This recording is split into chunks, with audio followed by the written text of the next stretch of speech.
পশ্চিমবঙ্গে ভোটার তালিকার সংশোধনের আওতায় ড্রাফট ভোটার লিস্ট প্রকাশিত হয়েছে এবং এখন শুনানি প্রক্রিয়া চলছে।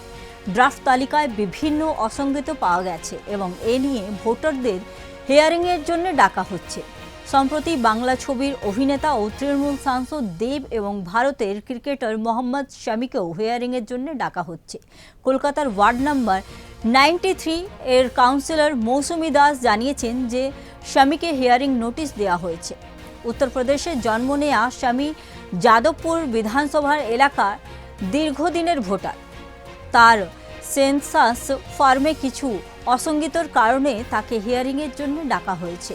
একইভাবে ঘাটাল থেকে তৃণমূল সাংসদ দীপক অধিকারী यानी দেবকেও হিয়ারিংয়ের জন্য ডাকা হয়েছে এবং আগে কবি জয় গোস্বামীকেও হিয়ারিংয়ের জন্য ডাকা হয়েছিল। এসআইআর হিয়ারিং পশ্চিমবঙ্গে এক সপ্তাহের বেশি সময় ধরে চলছে।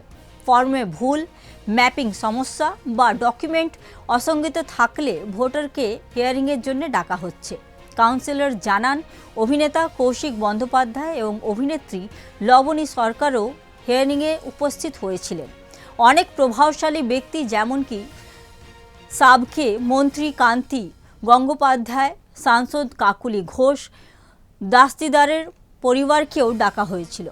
ভোটাররা বলেছেন যে এটি এক ধরনের হ্যারাসমেন্টের ছাওয়া এবং হিয়ারিংয়ে অদ্ভুত প্রশ্ন করা হচ্ছে।